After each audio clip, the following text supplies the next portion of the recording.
This is pink Himalayan salt. It may look pretty, but a pinch of this stuff will cost you. And 100 grams of pink Himalayan salt can cost up to 20 times the price of generic table salt. So why is it so expensive?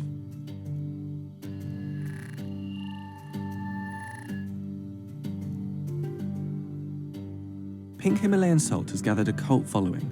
Its supporters claim that it helps with everything from weight loss, reducing aging, regulating sleep, and even increasing your libido. And while the pink salt itself can cost $10 per kilo, the products made using it can be far more expensive.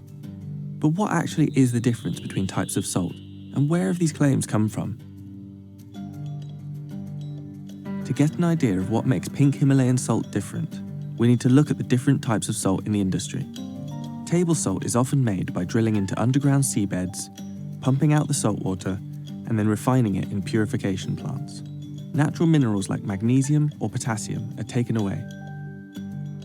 Sea salt is made by evaporating seawater using the sun or indoor heaters.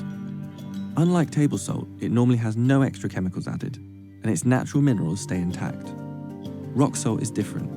In certain regions of the world, buried hundreds of feet below the ground, are the remains of evaporated seas. This mineral, halite, gets harvested by drilling the rock face, crushing the salt and splintering it into pieces.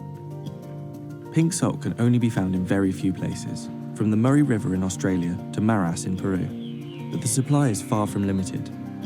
The majority of pink salt mines in the world are in Pakistan, at the base of the Himalayas, and the Khairwar salt mine in Pakistan produces 350,000 tons per year.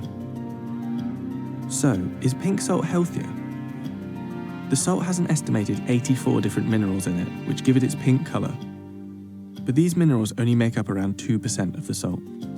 So apparently it's reported you can get around 84 different trace mineral elements. However, it's such a very small percentage of the salt that makes up these minerals that you are highly unlikely to get any real benefit or any trace of them in your regular serving of salt itself. And I hate to be the bearer of disappointing news, but it's pretty similar nutritionally.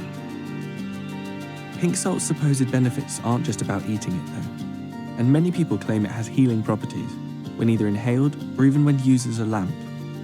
I can see why trends come about. So, for instance, there's a lot of different homeopathic remedies that can seem very, very appealing, but actually because they're not grounded in evidence, a lot of the time, a small hint of something having a promise can get blown out of proportion, especially when it comes to the media, especially in terms of beautiful looking items. And I think pink salt, of course, is a lot more appealing for a lot of people when you compare it to your regular white salt. So Himalayan salt doesn't have the health benefits claimed, but it's still marketed as a luxury salt, and global salt consumption is forecast to be worth $14.1 billion by 2020. So does it taste any better for the price? I think it tastes nicer, but I don't know if I just think it tastes nicer because I know it's meant to taste nicer. It doesn't taste that different. It's a bit less harsh on the palate. Doesn't sort of like burn your tongue as much, which I guess is a good thing. I couldn't really tell too much of a difference between them, to be honest. If I was cooking with them, putting them in a dish, I probably wouldn't be able to tell the difference between them. It just kind of tastes like salt. There's one other big thing that's led to pink salt's popularity: Instagram.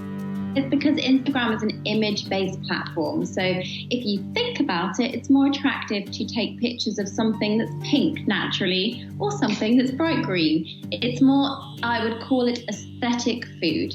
So looking at how food appears rather than it being a miracle benefit. And I think if you are looking at social media on a whole, it goes in seasons and it goes in whatever is the most photographed item. I don't think it will be around forever.